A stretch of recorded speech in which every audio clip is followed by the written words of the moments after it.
Buenas tardes. En breves segundos daremos inicio al webinar. Gracias por acompañarnos.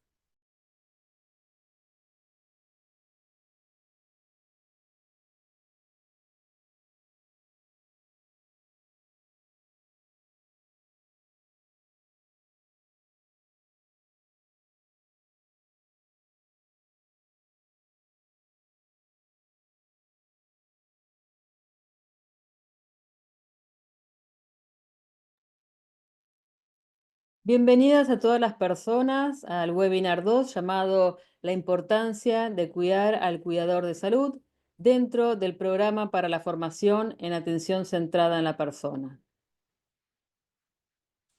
Vamos a repasar algunos aspectos más bien técnicos, logísticos de este webinar para todos estar en sintonía. Este webinar tiene la duración de 1 hora. Está siendo grabado, así como ha sido con el webinar del miércoles de la semana pasada y será el próximo. Es un ciclo de webinars, son 3 webinars. Iniciamos el miércoles pasado, este es el segundo y el miércoles próximo será el tercero.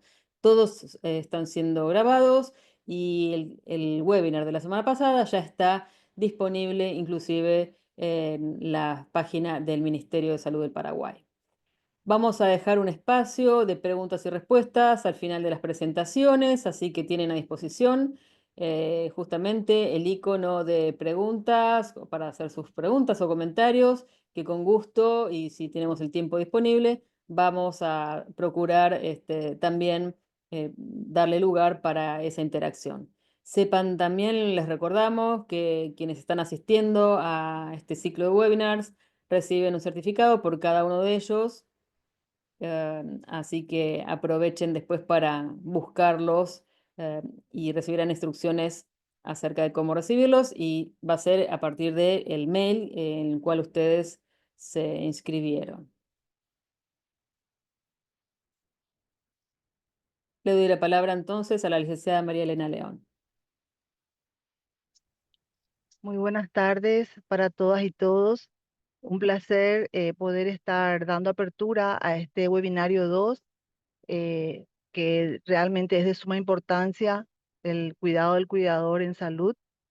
Antes que nada, quiero dar el saludo de la doctora Natalia Mesa, directora de la Dirección de Calidad, quien les acompañó en la apertura del miércoles pasado, y volver a mencionarles a los nuevos y reiterarle a los que ya participaron el miércoles pasado que estos 3 webinarios que había mencionado Natalia son parte de un programa de formación en ACP de atención centrada en las personas que un grupo de funcionarios y funcionarias del Ministerio de Salud han desarrollado durante 8 meses en realidad.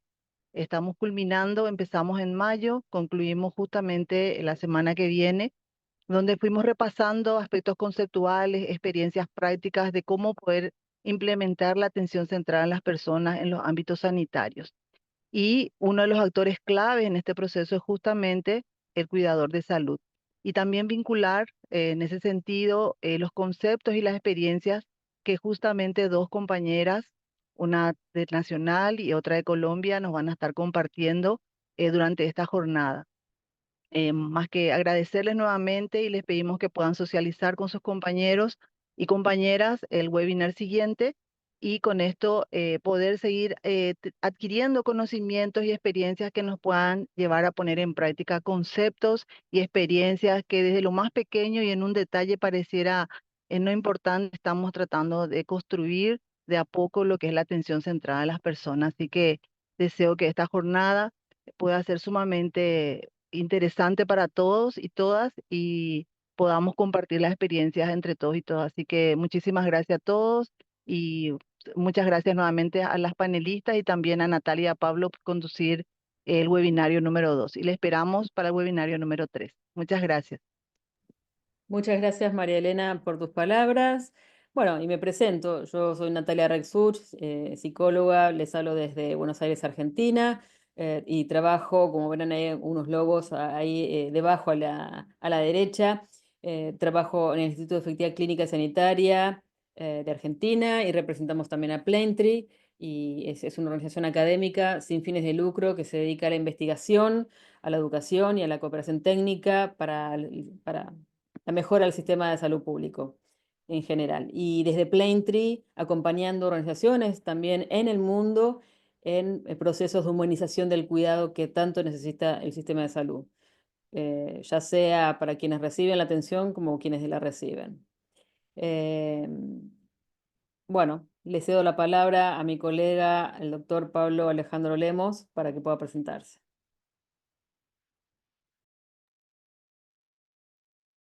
¿Qué tal? Buenas tardes. Mi nombre es Pablo Lemos, como dijo Natalia, yo soy médico clínico de formación, profesor universitario y trabajo también junto con Natalia en el DIEX y en Plaintree. Y bueno, y hoy vamos a estar conversando un poquitito con ustedes sobre la importancia de cuidar al cuidador, así que es un gusto estar esta tarde con ustedes. Gracias, Pablo. Janet, quisieras por favor presentarte. Gracias, Natalia, por la invitación. Estoy muy contenta. Gracias también al Ministerio de Salud Pública de Paraguay por la invitación a este espacio. Mi nombre es Janet Durán Vaquero, soy médica con un magíster en salud pública y con un fellow en atención central en la persona. Trabajo en calidad ya desde hace aproximadamente 6 años, después de haber estado mucho tiempo en la parte asistencial, y trabajo también con Plentri en la región de América Latina Central. De verdad, un gusto estar aquí con ustedes y bueno, esperamos podamos conversar entre todos sobre este tema tan... Muchísimas gracias, Janet. Janet es muy humilde, pero realmente es experta en temas que nos convocan, así que es una alegría para nosotros contar con su participación. Y omití contarles, ¿no? Que justo junto con Pablo, ambos y con el equipo de Plaintree EX hemos ido justamente acompañando a este equipo que mencionaba María Elena, de casi 100 personas, gente de diferentes hospitales dentro del sistema de salud público del Paraguay que han ido, digamos, acompañando este proceso formativo y que no termina acá, ¿no? Ha sido un proceso muy interesante para nosotros, acompañándolos hemos tenido muy buen feedback y retroalimentación de la gente que ha participado y que, bueno, ahora quedan con la posta de empezar a irradiarlo. Por eso también este espacio de webinars, ¿no? Con la intención de socializarlo cada vez más, que esto se disemine y que cada uno que está escuchando y que también le interesa o que identifica la oportunidad de trabajar en la humanización del cuidado, mejora de la calidad de la atención en salud, bueno, sepa que hay gente que ha sido formada, que se puedan contactar con el departamento de calidad, la dirección de calidad del ministerio, que seguramente van a estar más que felices de recibir sus inquietudes y sus ganas de hacer algo para la mejora del sistema de salud. Así que, habiendo dicho esto, ahora sí quisiera también que se presente por favor la licenciada Gladys Moreira López, que es un lujo también contar, digamos, con su presencia en este webinar. Ok, muy buenas tardes. Gracias, Natalia. Muchísimas gracias a cada una de las personas quienes están participando. Yo soy Gladys Moreira López. Yo sí soy de Paraguay también, sí, como lo había dicho ya la doctora María Elena. Yo soy psico-oncóloga, soy psicóloga clínica, pero con especialización en psico-oncología y hago cuidados paliativos. Entonces, trabajo mucho con todo lo que es justamente esto de humanizar la salud, tratando un poco de dar esta mirada humana a esto. Y bueno, yo soy también docente universitaria aquí en la Universidad Nacional de Asunción, soy miembro de la Red Latinoamericana de Psicooncología y actualmente soy presidente de la Asociación Paraguaya de Medicina y Cuidados Paliativos. Y bueno, hoy voy a compartir también con las personas el cuidado de los cuidadores, pero el cuidador primario me voy a centrar un poco en las familias justamente y bueno, en un rato más vamos a ir desarrollando ese tema. Adelante. Entonces, no sé, Excelente. el doctor Pablo ya le toca. Sí, solamente para presentar el tema de la importancia de cuidar al cuidador de salud. Quería dar como referencia este marco teórico que presentó ya hace 10 años, se cumplen 10 años de que el Instituto for Healthcare Improvement de Estados Unidos, que es una asociación sin fin de lucro que trabaja también en calidad, presentaron lo que llamó la cuádruple meta en salud, que era agregarle lo que se conocía como la triple meta, una dimensión más. ¿Y de qué se trata esta cuádruple meta? Bueno, que para lograr la eficiencia y la calidad en atención en salud, yo proponía que deberíamos buscar, por de alguna manera, trabajar sobre la mejor experiencia del paciente, que esa mejor experiencia del paciente resultara en la mejor salud de la población, eso que dice resultados clínicos, y todo a un menor costo. Pero se dieron cuenta que esto no se puede lograr, estas tres metas, si no incluimos a los cuidadores, a los profesionales de salud que trabajan cuidando a los pacientes. Por eso agregaron el bienestar, la satisfacción del profesional. Y de eso vamos a estar hablando hoy. Este es el segundo webinario, el primero que vimos fundamentos de la atención central en la persona. Y ahora nos vamos a tratar de enfocar en los cuidadores. Y en dos tipos de cuidadores, la que siguen a ti. Por un lado, vamos a hablar del profesional en salud, los trabajadores de blanco, quienes están... La que sigue, no sé si puede pasar la próxima diapositiva. Debe haber algún problema técnico, supongo.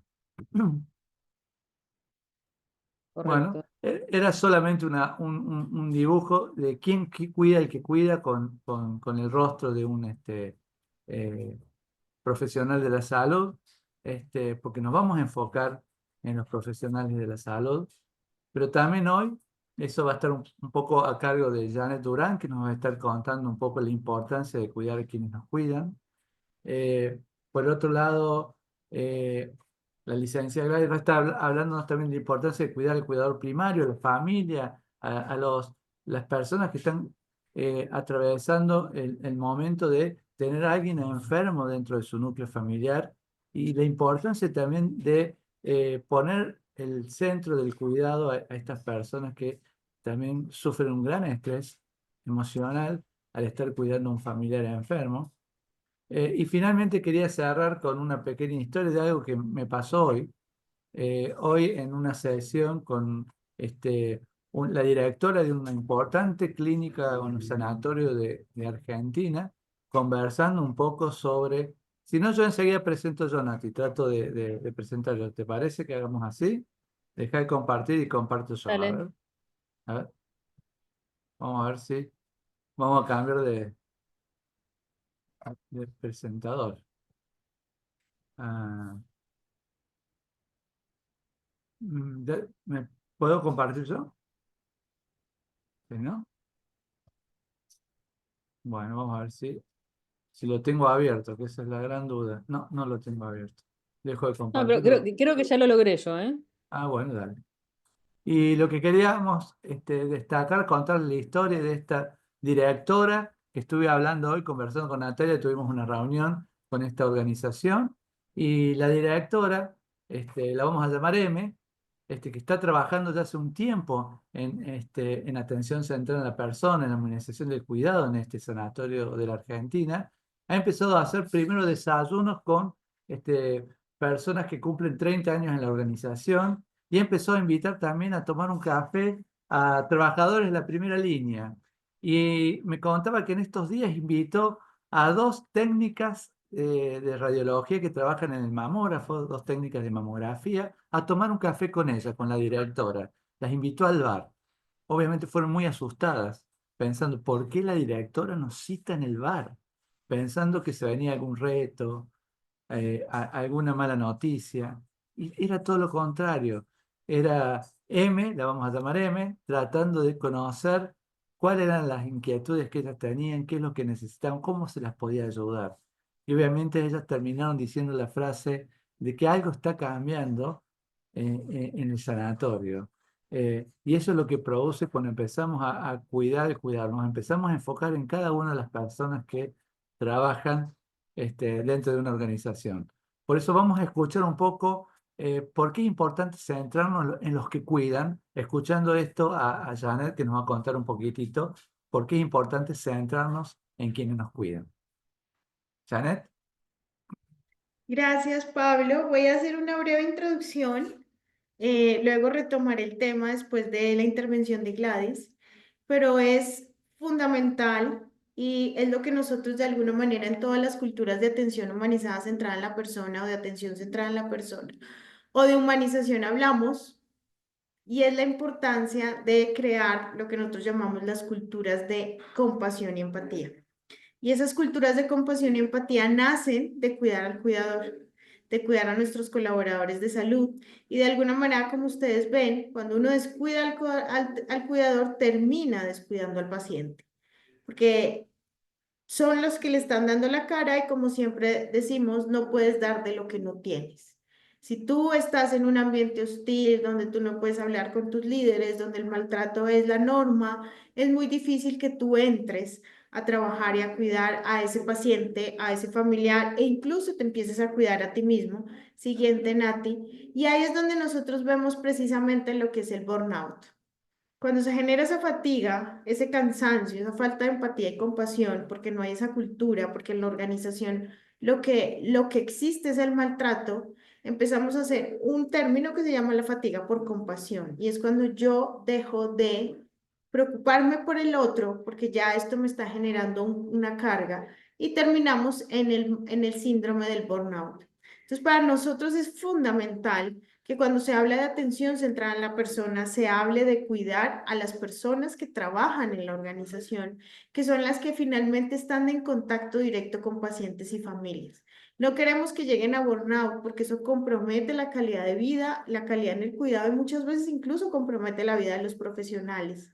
Aumenta además los eventos adversos, vemos más fallas en el cuidado del paciente, vemos muchos más fallas y eventos centinelas porque los colaboradores dejan de concentrarse en lo que está pasando con el paciente porque también hacen un efecto que se llama la despersonalización. Les deja de importar un poco ese paciente para no afectarse, porque la persona que estudia medicina, incluso la persona que es contadora, que trabaja en el front desk, que trabaja en seguridad, o en aseo, que trabaja en un hospital, sabe qué está haciendo, no se quedó trabajando en un banco normal, sino vino a trabajar con pacientes, lo hace porque las personas le importan. Y cuando tú no puedes dar esa empatía, esa compasión, ese servir con amor, te termina afectando a ti, prefieres despersonalizar y dejar de ver pacientes para empezar a ver patologías, números, habitaciones. Disminuye algo que nosotros llamamos la alegría en el trabajo.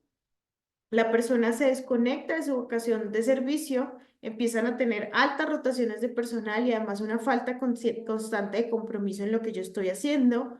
Eso hace que además el receptor final de todo esto, que es paciente y familia, aumente su insatisfacción y también aumente todo lo que es una mala experiencia dentro de la organización y empezamos a alejarnos de lo que es la quíntuple meta, que como ustedes saben, la postula Eligi, donde nos lleva o nos invita a acercarnos a lo que significa una mejor salud en las organizaciones y en los sistemas. Siguiente, Nati. Y sin olvidar, y acá le doy paso a Gladys, la importancia del cansancio del cuidador primario. No voy a profundizar en esto, pero es un tema que es igual de importante. Cuando hablamos de cuidador, acordémonos siempre que tenemos a estos colaboradores, pero estas familias. ¿Y por qué se enlaza también? Porque recordemos que la familia termina siendo parte del equipo de atención.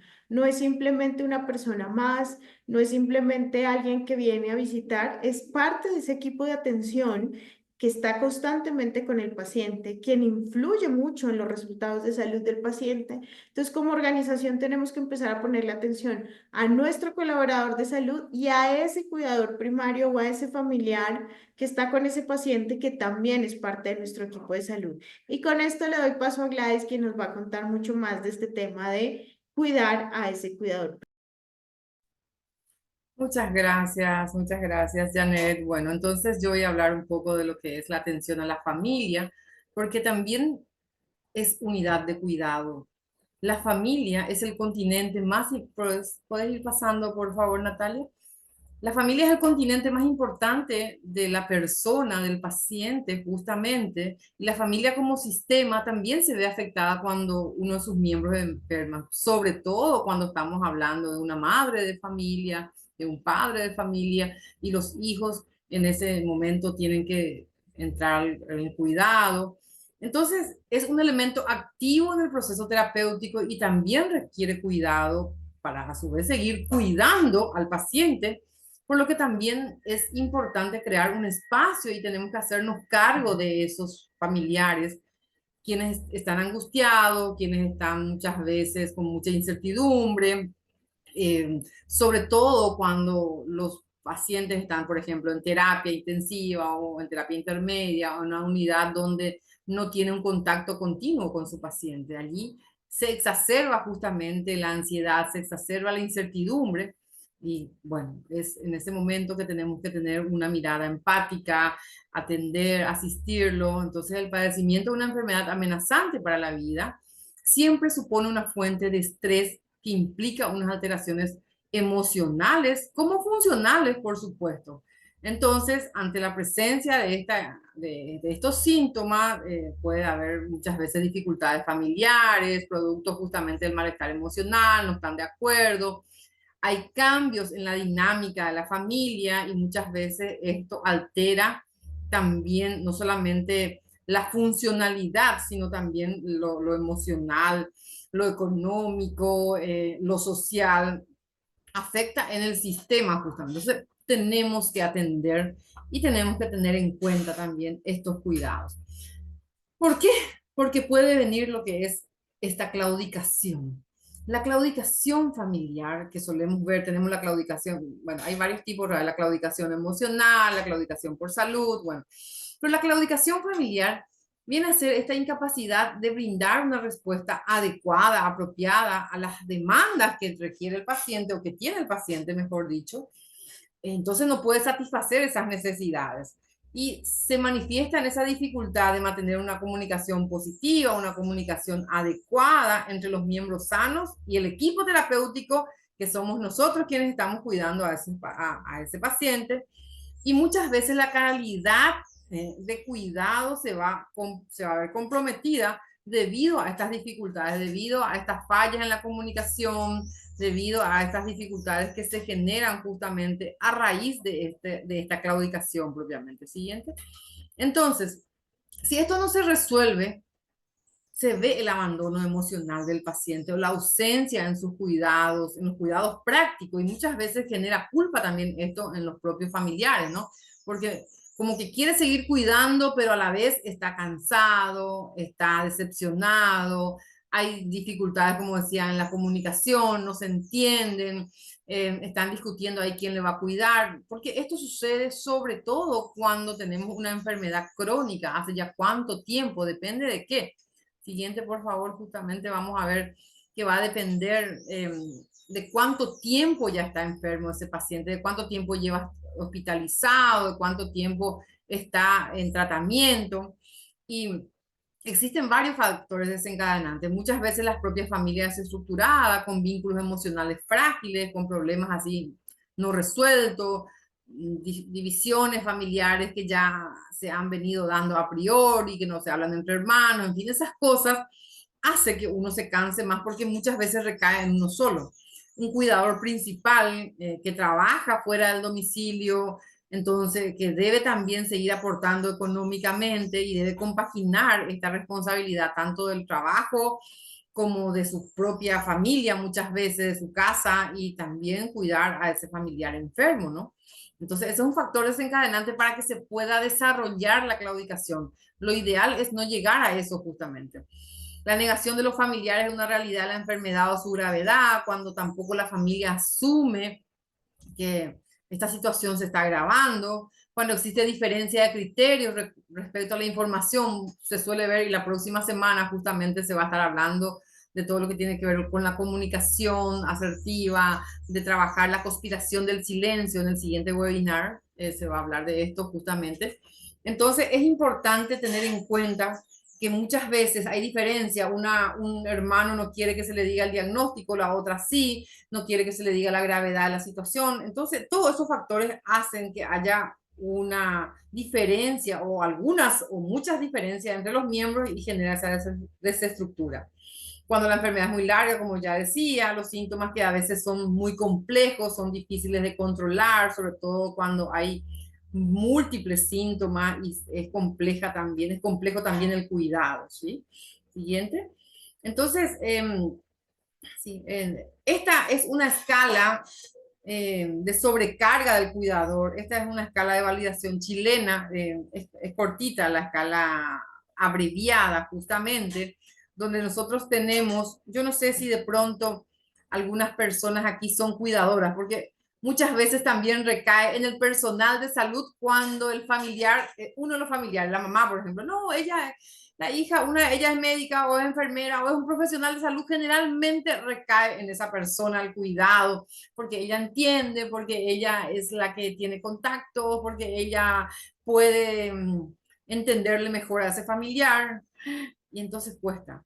Yo no sé si aquí hay cuidadores primarios propiamente, me gustaría justamente que puedan hacer o podamos realizar este cuestionario. En realidad es una escala que mide justamente la sobrecarga, donde tenemos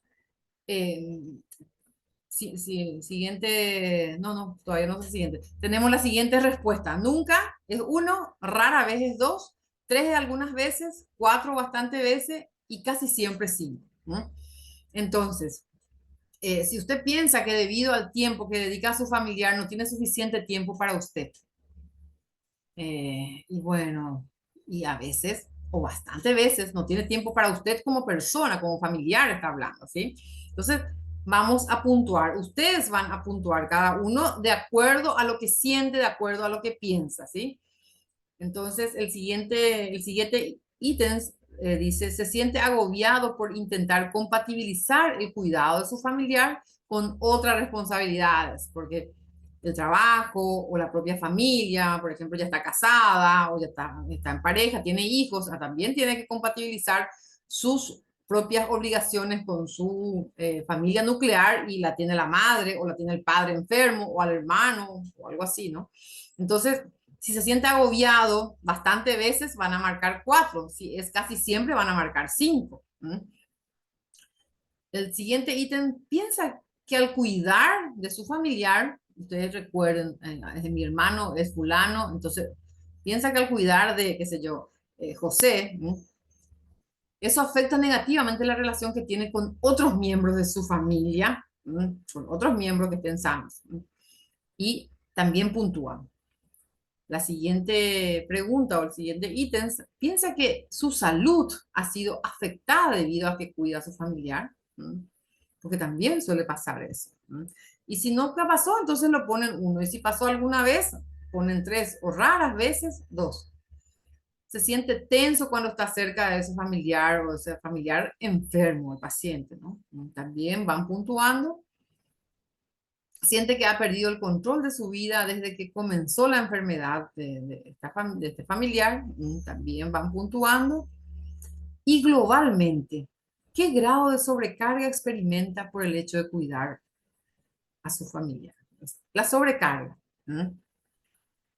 Si nosotros tenemos un puntaje mayor a 16, ya estamos hablando de una presencia de sobrecarga. Tenemos un puntaje mayor a 16. Cuando tenemos un puntaje mayor a 25, ya es una sobrecarga intensa, está sumamente cansada, ya hay una claudicación importante. Y se va a ver deteriorada la calidad de cuidado, ya no le va a tener paciencia, se va a sentir mal y esto después puede acarrear otros problemas como síntomas depresivos o trastorno de adaptación, algo de mayor gravedad. De ahí la importancia de medir un poco esta sobrecarga. ¿Por qué? Porque cuando uno empieza a cuidarse, podrá, como justamente estaban diciendo los demás compañeros, uno podrá cuidar al otro de manera, con calidad justamente, ¿verdad? Yo siempre estoy convencida de que los cuidadores genuinamente quieren cuidar, pero ¿hasta qué punto les está afectando en su salud, tanto física como mental? Hay algunos que no tienen otra opción porque es el único hijo que no trabaja o porque como que se les designó justamente. esas personas que muchas veces no lo quieren hacer, o no es que no lo quieren hacer porque no le quieren al familiar, sino porque les cuesta, pero lo tienen que hacer. O sea, hay muchas circunstancias justamente, y todo eso nosotros como profesionales también tenemos que tener en cuenta. Y esta atención humanizada consiste en no juzgar a ese familiar. Ay, este que no le cuido. Entonces, ver un poco qué está sucediendo. ¿Quién? Siguiente vamos a ir viendo un poco también. Entonces, al hacer un poco esto, nosotros vamos a identificar si qué está sucediendo.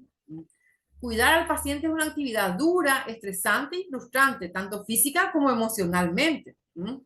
Es importante justamente que los que vayan a cuidar a esos pacientes también reciban una formación básica en la tarea que van a desarrollar. Y bueno, por ejemplo, tiene que aplicarle la morfina vía subcutánea, o tiene que hacerle limpiezas o curaciones, o le tiene que dar una medicación.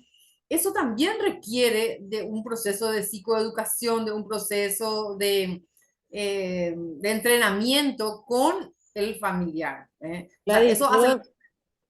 perdón que te interrumpa. Mira, acá dice María Irara, porque tal vez quieras hacer un comentario sobre esto. Dice, fui y soy familiar de paciente oncológico. A pesar de ser personal de salud, es otro el panorama cuando se trata de tu familia. Influye mucho en tus emociones.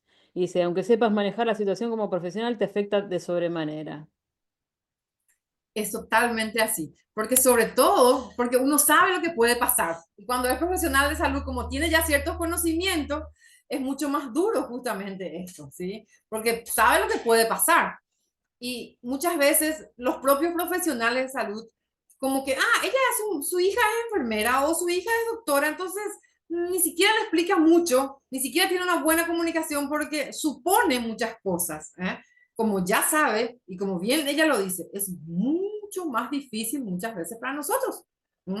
Es duro realmente. Entonces, hay que atender a esas personas. Nosotros, yo siempre digo que nosotros en cualquier momento podemos estar en el otro lado.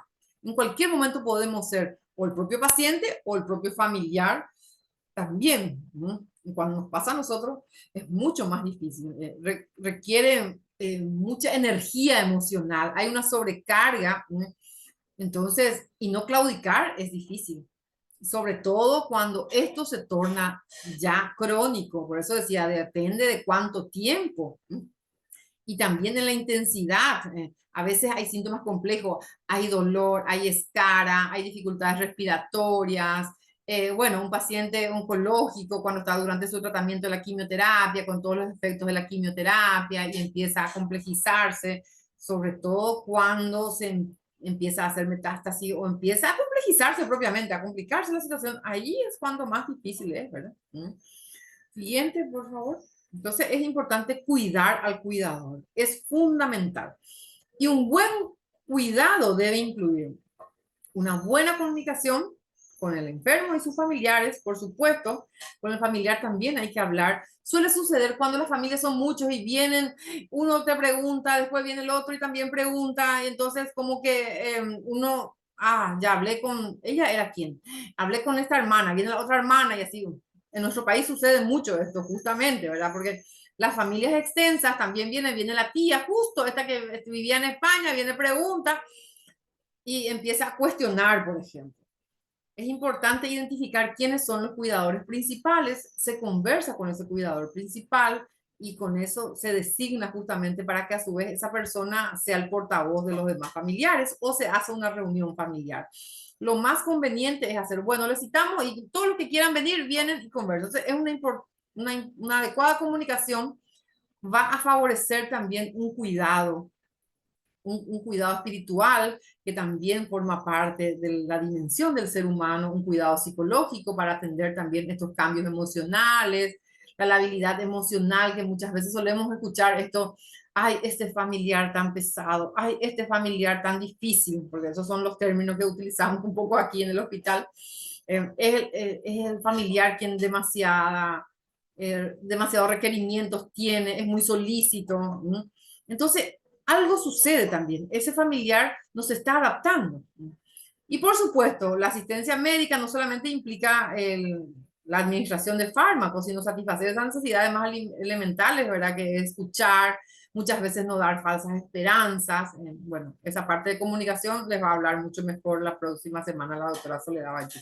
Siguiente. Entonces, sugerencias de autocuidado. Esto es un poco teniendo en cuenta ya como el cuidador primario, o mismo también cuando, como decía la compañera, esta yo soy ahora, y me cuesta. Entonces, esta sugerencia es de expresar un poco esas emociones, permitirse las reacciones emocionales, porque muchas veces, no, yo no puedo llorar, yo tengo que ser fuerte, yo no puedo decir nada, porque si no mi familiar se va a poner peor. Se tiene que mostrar normal y es muchas veces imposible ser normal, porque es un dolor emocional.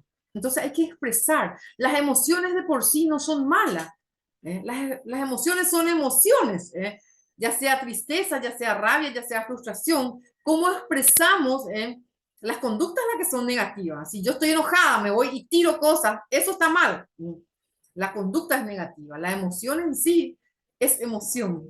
Hay que saber gestionarla justamente. Entonces, expresar, buscar un poco, permitirse reaccionar la tristeza, la frustración, buscar una persona con quien hablar, con algún profesional de la salud mental, de ser posible, si tenemos, generalmente hay en los hospitales, hay. Entonces, si ustedes como enfermera, como médico detectan que está siendo difícil, pueden pedir una interconsulta con psicología, no solo para el paciente, sino también para ese familiar, o sugerirle, entiendo que te está haciendo difícil esto, sería bueno que puedas hablar. Podemos hablar un poquito, pero después puedes irte con la psicóloga que te va a ayudar en este proceso de adaptación, porque al expresar estas emociones uno llega a adaptarse. Mantener una actitud de disfrute de la vida con buen humor son protectores de la aparición del estrés. Yo siempre digo esto, no solamente es la enfermedad, muchas veces uno tiene esa visión de túnel, de que solamente esta situación es la que tengo en mi vida. Igual hay otras situaciones, no es solamente el familiar enfermo, también hay otras situaciones que uno tiene que tener en cuenta. Sigue siendo trabajador, sigue siendo amigo, sigue siendo las otras capacidades y potencialidades que puede ir desarrollando. Entonces, hay que también ver el lado bueno de las cosas, el lado bueno de esta situación. ¿Qué voy a ver el lado bueno cuando me dicen? Y ahora vino fulano, o ahora te está ayudando tu tía con quien hace mucho no tenías comunicación. ¿Qué otras cosas ha generado esta situación? ¿Les ha unido a la familia? Por lo menos ahora pueden interactuar, en fin. Hay siempre una situación positiva en la vida, no solamente es aquello negativo. Entonces, eso, mantener un buen humor, reírse intencionalmente, son justamente conductas protectoras para disminuir el impacto del estrés. Saber pedir apoyo, compartir información, abrir estos espacios de reflexión para los posibles duelos y aprendizaje entre los propios familiares que muchas veces van conversando, van viendo qué pueden hacer uno por el otro. Siguiente, por favor, vamos viendo las otras sugerencias justamente, ¿verdad? Generar espacio. Estos son los consejos de cuidado al cuidador que está en una página de la organización de la OMS que encontré, que habla justamente de dejarte ayudar, que se deje ayudar, que piense un poco en su futuro, que se ponga metas de igual manera, porque muchas veces uno deja de estudiar, deja de trabajar, deja de hacer su proyecto cuidando a ese paciente, ¿no? Y después como que se queda muy vacío, ¿no? Entonces el cuidador que no está sano no podrá ejercer un buen cuidado, tiene que cuidar su salud mental, alejarse de la culpa. Muchas veces dicen, pero si me voy y si algo pasa, y lo que va a suceder independientemente que estés o no, ¿verdad? Entonces nadie tiene la culpa por tener esta situación, nadie ha elegido estar en este lugar. Organizarse, planificarse, darse ese permiso de ir a tomar un café con alguna amiga, de ir a jugar un partido de fútbol, de vóley, de ir un poco a la peluquería un rato para disociarse de esa situación que en ese momento le está aquejando demasiado, que le está generando mucho estrés. Y buscar, como decía, el lado bueno de la situación, encuentra los beneficios personales que te ha aportado esta experiencia de cuidado. vamos a seguir un poco generar esos espacios de no sufrimiento.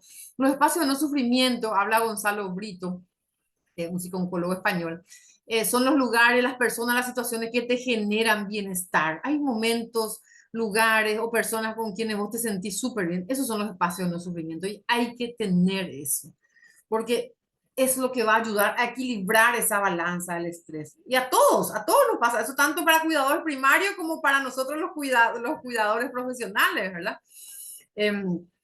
Darse ese tiempo de caminar un poco, de ver una serie que me gusta, de atender también otras cosas que me agradan, escuchar música, no sé, ejecutar un instrumento, aquello que le gusta, el contacto con la naturaleza, como suelen decir muchas veces aquí, abrazar un árbol y caminar descalzo, hace súper bien, en ese momento parece que uno se desenfoca y tal vez no resuelva el problema, no, pero te ayuda a disminuir el impacto, te ayuda a equilibrar esa balanza del estrés y generar estrategias de afrontamiento para continuar cuidando a ese paciente, a ese familiar que realmente necesita.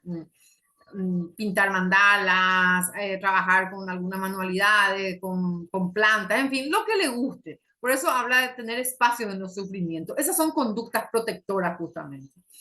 Y después entonces vamos a ir haciendo, yo suelo siempre recomendar esta siguiente diapositiva, creo que ya está aquí, las técnicas de relajación. Y les digo, hagan 3 dosis cada 8 horas. 3 dosis cada 8 horas. 5 segundos, inhalo, retengo y exhalo suave, suave por la boca.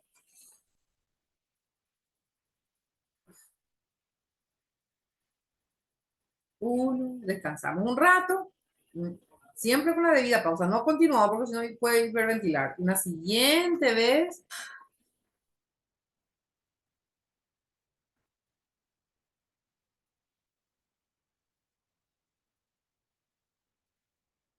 Y una tercera vez.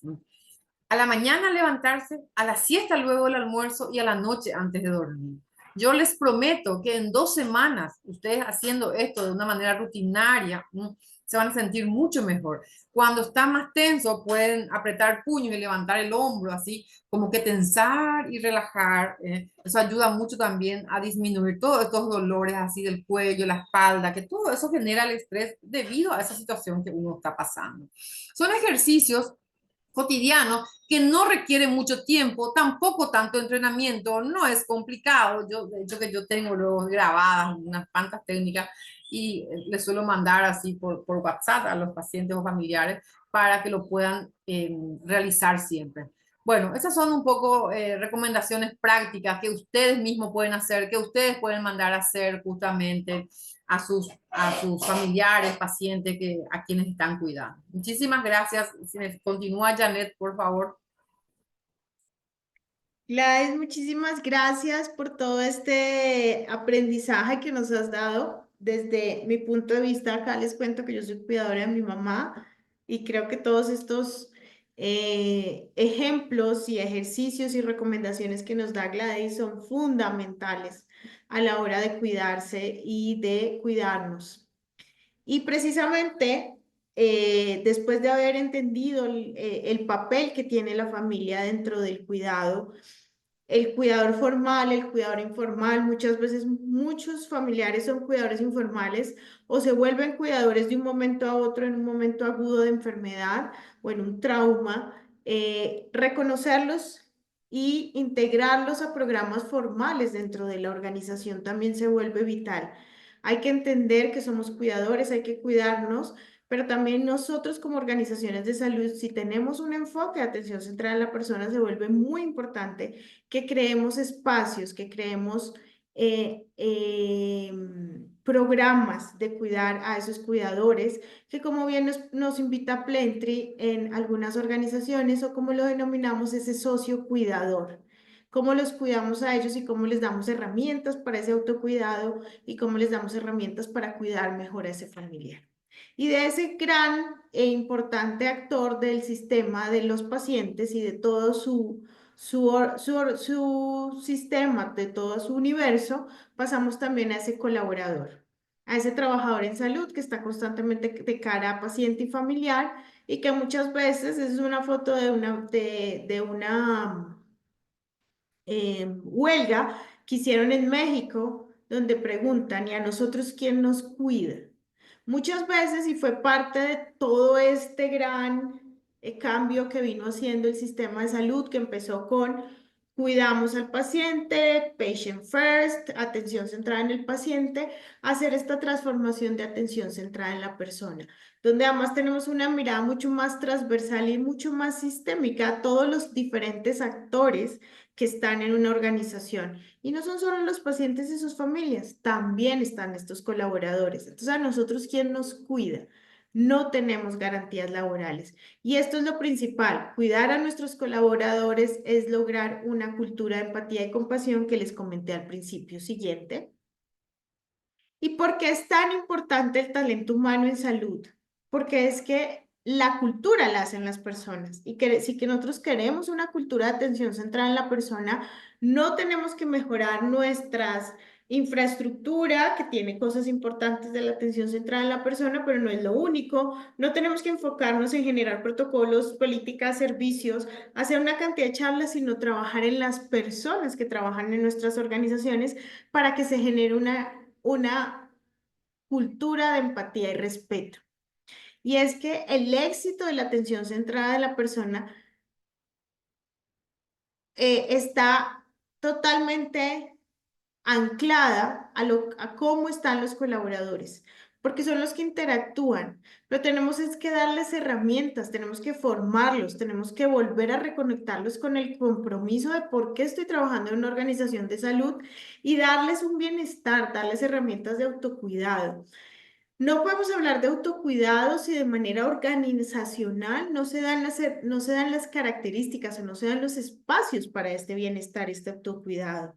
No es una responsabilidad única del individuo, es una responsabilidad sistémica y estructural que la organización tiene que formar programas serios, tanto para ese cuidador primario como para ese colaborador, porque esto es lo que va a tener un impacto directo en la calidad de atención y la experiencia del paciente. Siguiente.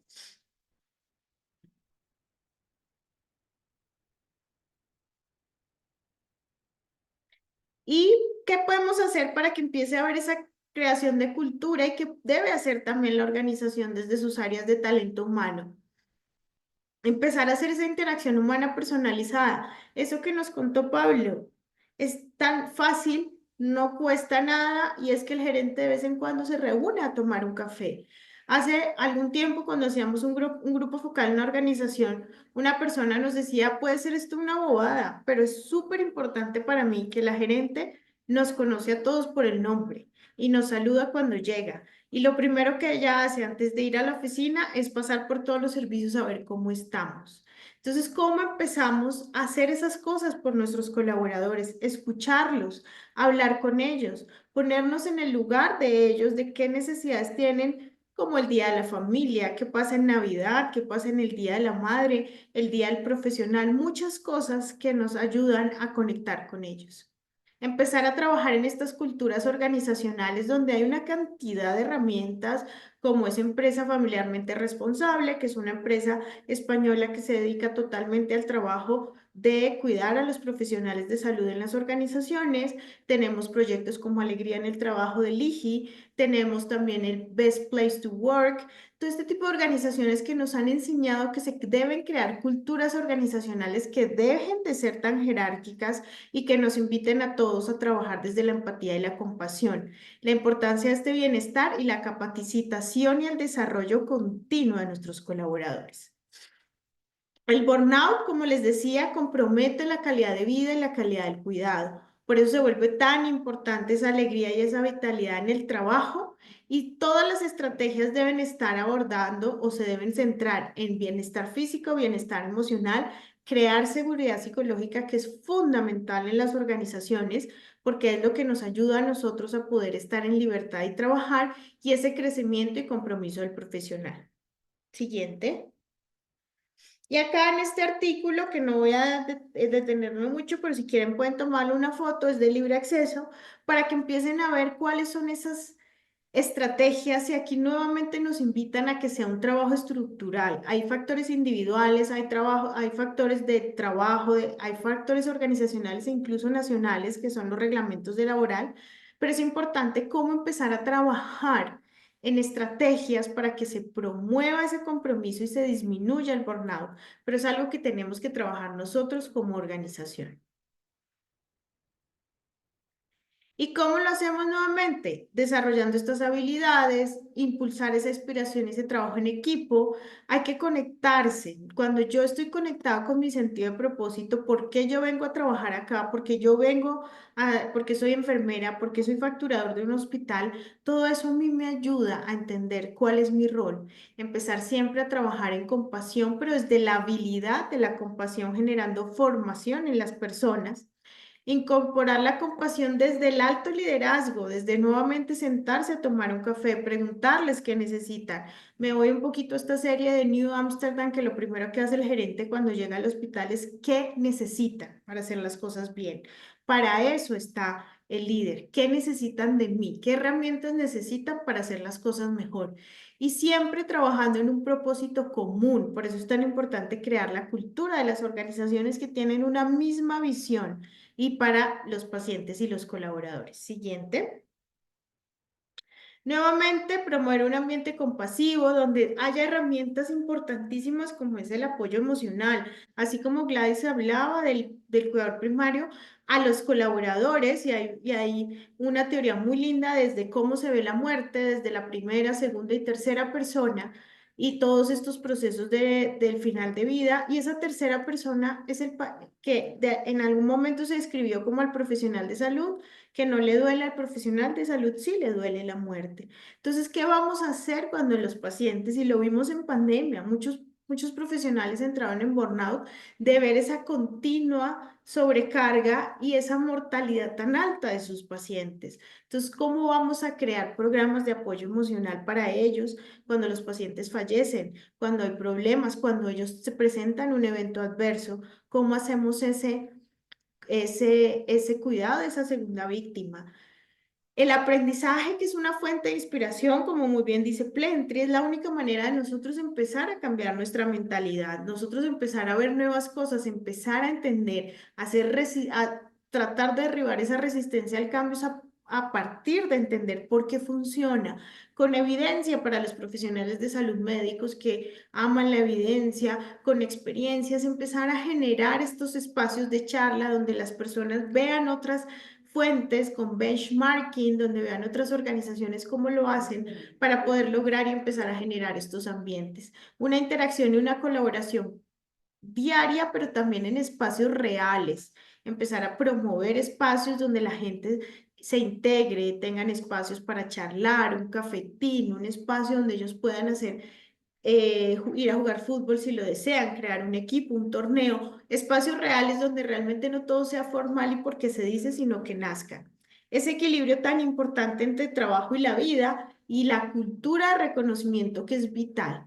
Todos tenemos una necesidad de que nos reconozcan lo que estamos haciendo, ya sea de manera intrínseca o extrínseca, pero necesitamos que nos llegue a nosotros el entender. Un buen trabajo, chicos, este turno estuvo muy bien hecho, gracias por lo que hicimos esta semana, a realmente reconocimientos en toda la organización, premios, bonificaciones, días de compensatorio.